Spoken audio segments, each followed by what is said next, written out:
What up, casuals? What up, fight fans? Welcome to the Casual Experience MMA podcast.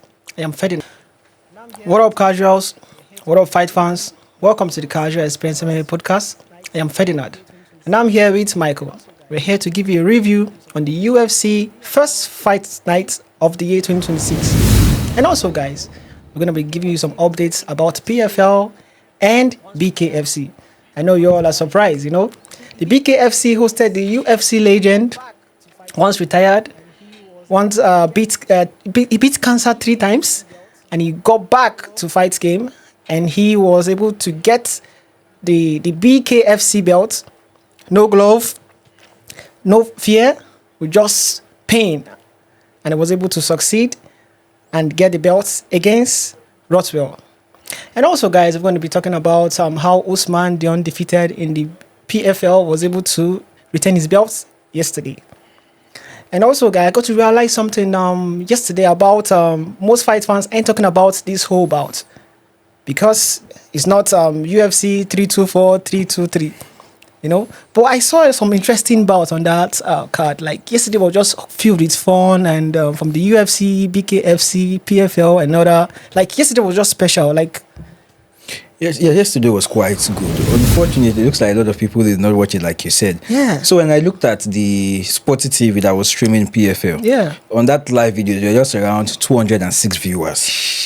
That's so poor. That's poor. But if it's Ilya and Gaethje, you'll see, you know, like serious. There's going to be a lot of people watching that. So even. Well, you wouldn't even for the UFC, say on Twitter, and there was not too much conversation about it. Yeah, but I think that's quite usual at this point. It's expected. People, to some extent, only pay a lot of attention to pay-per-view. Because especially, we've not talked about BKFC before. Like, this is going to be the first time in the casual experience whereby we're going to be talking about BKFC. Like, I don't want to talk about Mike Perry yet, because he's the dog of that promotion. We're going to be talking about, most especially, the legend of the UFC. You know, he was able to beat cancer over twice, and he go back to fighting. That's Andrei Arlovski, you know, getting the heavyweight belt in his BKFC. He made his debut last time and he won, and this the second time he was able to get the belt. Aren't you surprised? Because I wouldn't say I'm surprised per se. Yeah. Well, if we look at the history, I would say that erases any surprise anyone might have. Okay. Because this is the 3rd time he and Ben Rothwell are fighting. Yeah. Twice in MMA and once in BKFC. Yeah. And twice they are fought in MMA, he won it. Once in 2008, once in 2019. So I wouldn't be surprised. But on the other end, you know, when you look at the way Arlovski, the way he looks, you know, his fitness and all of that, it looks like he's a lot more disciplined than even current UFC heavyweights. They call him the Pitbull, but I call him Tiger, because he doesn't look like a Pitbull. He looks more rugged. He looks vicious. A lot more rugged. Seriously, like, just imagine the BKFC, no glove, no fear. He bloodied Rothwell. It shows that the Pitbull is still here. Like, he bloodied Rothwell. What I saw what he did on that bout yesterday, I felt like, and I just went back and I saw that he once fought Francis Ngannou, Fedo. Yeah, you know, he was champion too at the point. This Frank Mir, the guy that beat Brock Lesnar. Fought big names. Like, he has been fighting since year 2000, and he just became a champion just yesterday. Just imagine the toughness, because I was surprised, because, you know, we always talk about age plays a big role in everything. What really happened yesterday? I think, for one, Ben Rothwell looked quite unfit. Yeah. He looked quite unfit. And I was a bit surprised about the stance Ben Rothwell took. Yeah.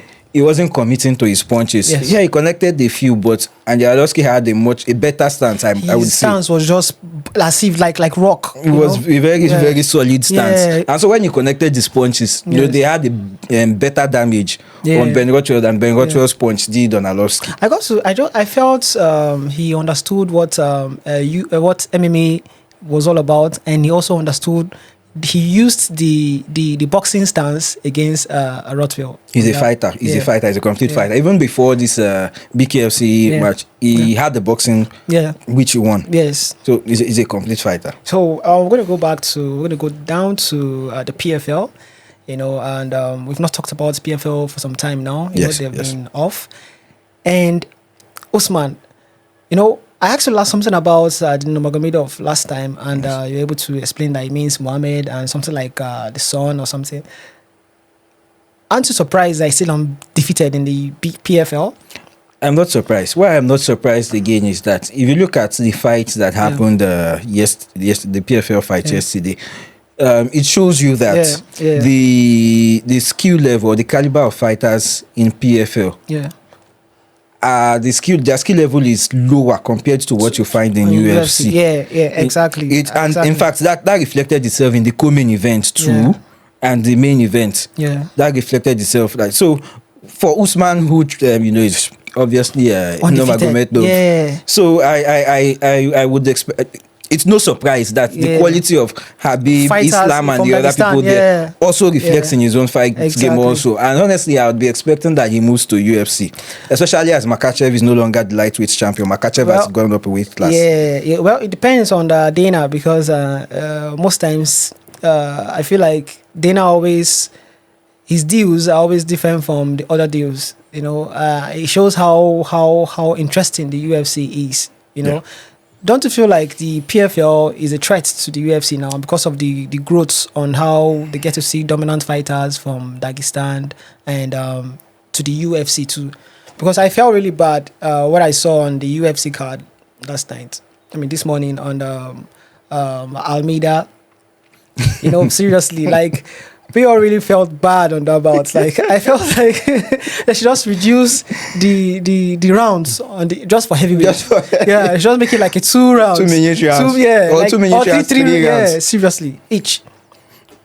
Honestly, for PFL, I do not think that they are taking over or they would even get any level near to where UFC is. No, like the fighters are more. We have more interesting fighters. There was a fighter on PFL yesterday that after winning he retired. Yes, that was the co-main. Yes. So we have not seen something like that. Could it be that they are not? Then look at what Arman is dying to have. The belt. The belt, and then you get the belt and you relinquish it immediately. Exactly. So that was why I was so in fact, when the announcer said I knew, I was like, just announce and they were even begging him.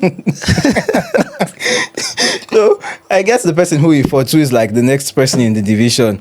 Maybe if that person, by do we go a rite of passage or whatever, would get the belt and then he would defend it the next time. But it was.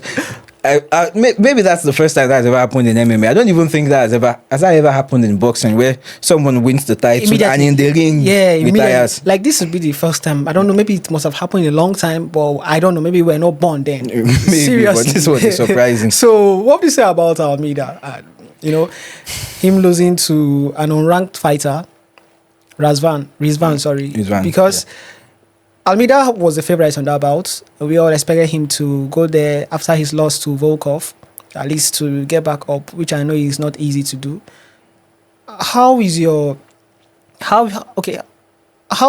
to you as a fight fan? Yeah. Can you in any way put your money on Almeida anymore?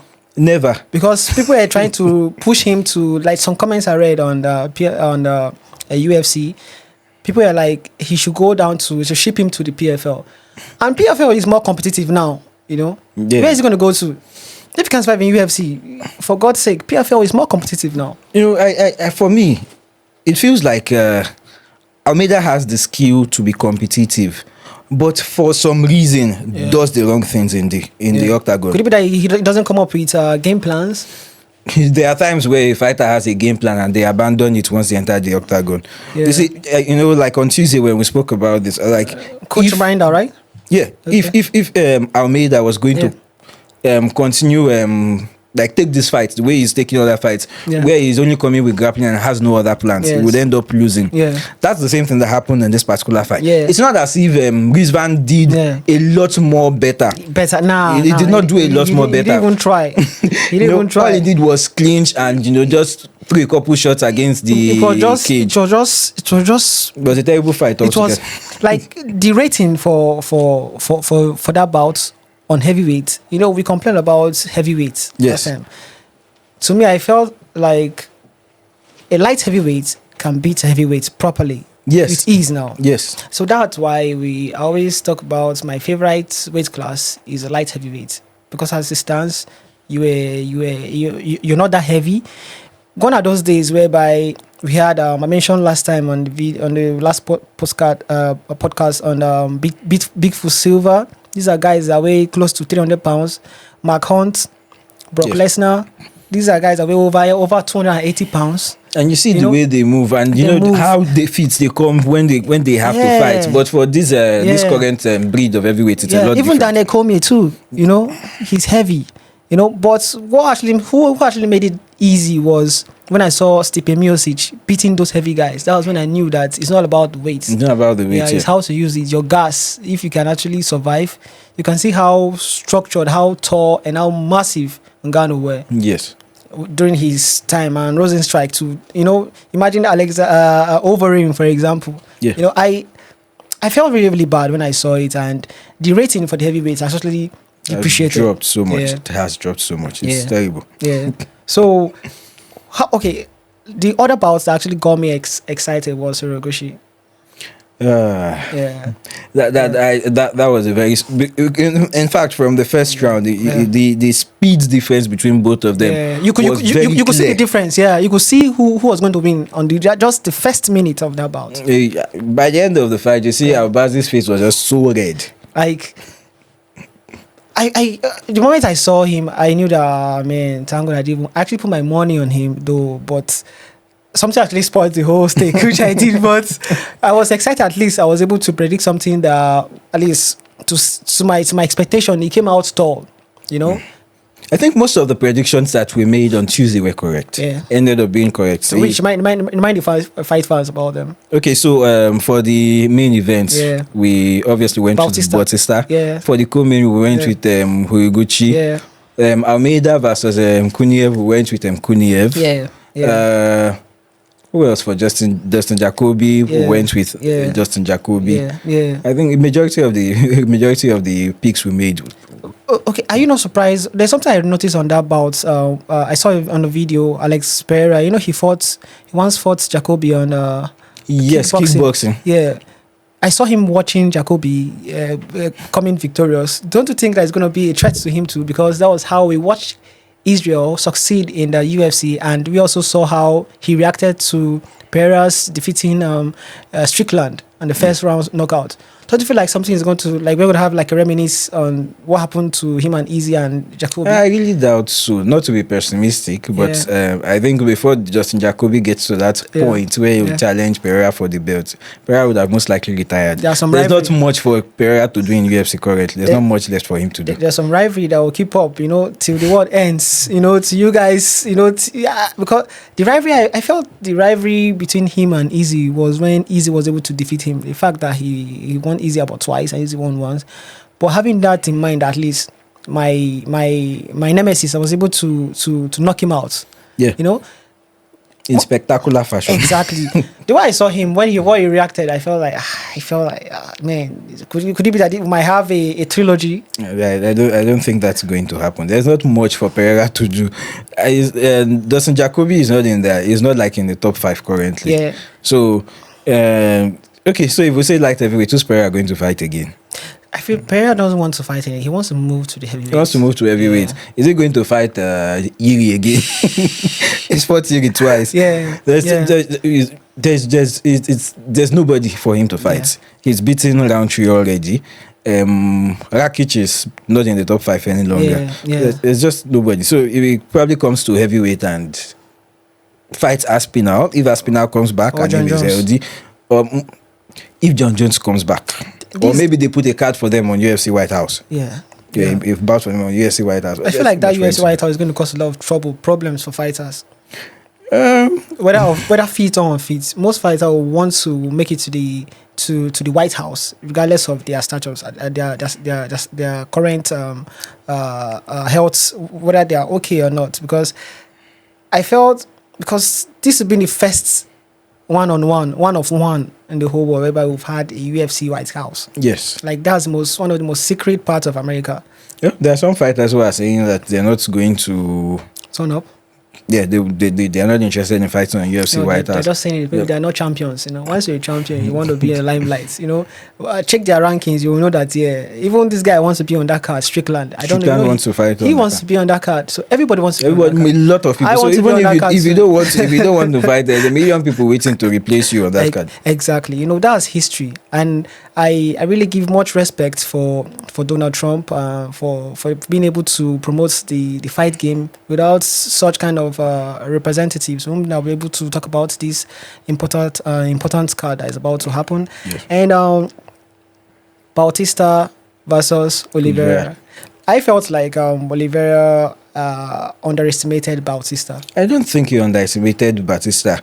For me, Oliveira does not have the skills required to beat Bautista. Like I said the last time, Oliveira is someone who throws very wildly. Yes.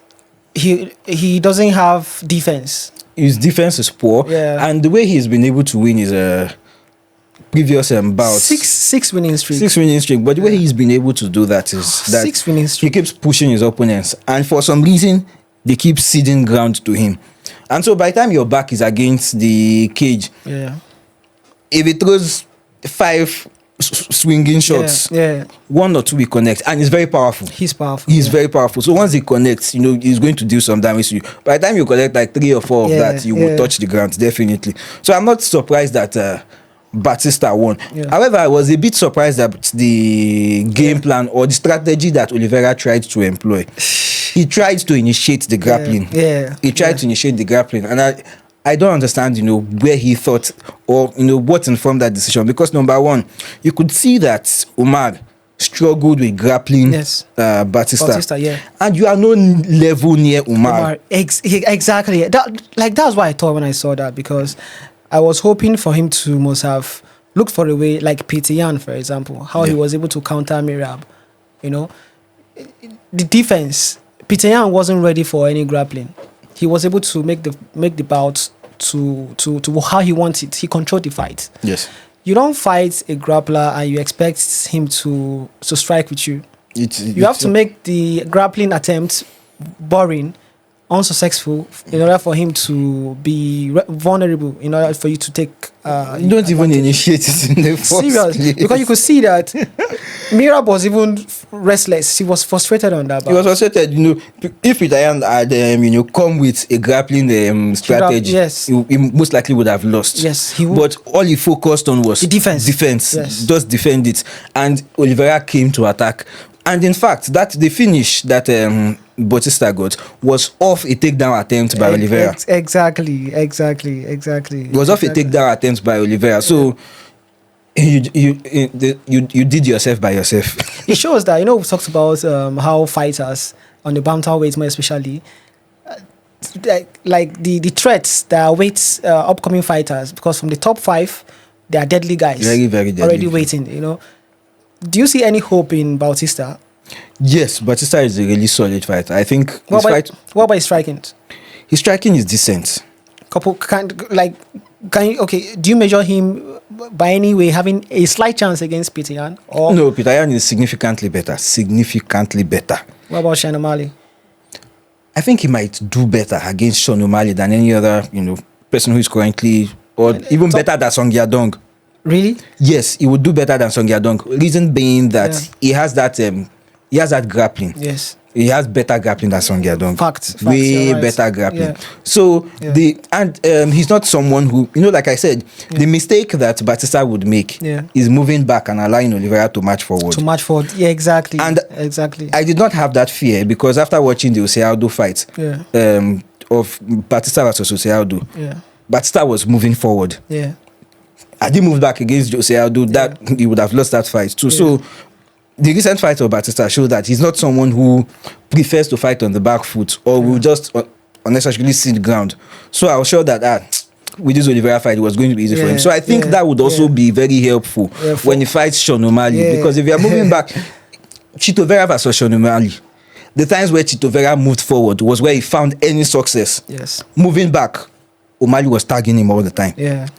Unfortunately, he did not do that all the time. He moved back more often than he moved forward. Well, for me as a fight fan, this is the first fight nights that I've actually liked like this weekend was just busy for me. I was just scrolling from different channels, streaming with my phone. I was watching the BKFC, and I was also watching PFL, and I also waited for UFC. So it just shows how important the fight game has actually been. As Nigerian, what do you advise with the timing? Because most times we tend to lose our sleep just to keep up with this bout. I don't think I have any advice in particular, but it looks like if you're really a fan of the sports, well, you can't do it all the time. You can't lose sleep all the time, right? You might have had a very, very busy Saturday, and it's impossible for you to stay up. So whenever there is always a UFC Middle East, I'm always excited because it's going to be easy. It's going to be early. Yeah, it's going to be early in the evening. Or if they do it in London, so it's going to be early. Why America is always because of the time difference. It's crazy. When you are awake, they'll be like, "Are you a night scroller? Why are you? What are you still doing all by this time, waiting to watch?" And the main event is always around when you don't want to wake up at 2 o'clock, 3 o'clock. That's when the main card is starting. In some cases, before you get to the main event, final fights, it's probably like 6 o'clock. 6 o'clock, exactly. So in total, what's your rating on this card? Because for people to know, before we talk about this, we've invested our time and energy on this. What's your rating on it? Because I know that you watched most of the bouts. Yes. What's your rating? I would give it a 7/10. Like that's a UFC fight night. This UFC fight night, because even the prelims delivered. Yeah. The prelims delivered, the main card delivered. So I'd give it a 7. There's only a single 5 Was it the heavyweight that made you give that rating? It's not just the heavyweight, and this is, I think it's Brazil versus Souza, one of the female fights. It left a lot to be desired. So those 2 fights were, but I think every other fight on that card. So what about the PFL? For PFL, there were good fights on the card, but the co-main left a bad taste in the mouth. Why? For retirement? No, not even the retirement. The fight itself, they basically did nothing. Well, for 5 rounds. Yes. For me, when I was watching it, I was telling someone that this looks like Kala Esparza versus Rus. Most times I've not been a fan of grappling. I tend to, like you said last time on the video and on the podcast, you said this is the rush, this is their time. Most usually the grapplers. Yes. I tend to see grapplers being more prosperous in the fight business now. So, like you say, it's their time. We're not going to always see a strike like Ngannou, Rosenstrike, guys that gave us what actually reached for. The reason why I still talk about Bigfoot Silva, when you go back, you watch those guys, you feel like around the culture, you see animosity, envy, hate. These are guys that will just hate you once they fix you together. You've not done something wrong to them, but they just want to hurt you. So that's why I love striking. So we bounce back to the end of the show, and fight fans, we're going to give you, going to say thank you for always joining us on the UFC. And not just UFC, we just introduced the BKFC to you and the PFL also. Not just PFL Africa, and really want to say thank to Mike. Always, whenever we call, he always answers and he always shares his ideas and love for this fight game. Thank you for having me. And thank you to the Casual Experience crew too. We love you all and the fight fans on our social media platform. And join us always. BKFC is fun too. Where there is no glove, no pain. The Peace Bull is still here. That's Andrei Arlovski. Thank you, fight fans, for having me today. And peace from the Casual Experience Studio, Abuja. Bye. It's a wrap, y'all. What up, casuals? What up, fight fans? Welcome to the Casual Experience MMA podcast. I am Ferdinand, and I'm here with Michael. We're here to give you a review on the UFC first fight night of the year 2026. And also, guys, we're going to be giving you some updates about PFL and BKFC. I know you all are surprised, The BKFC hosted the UFC legend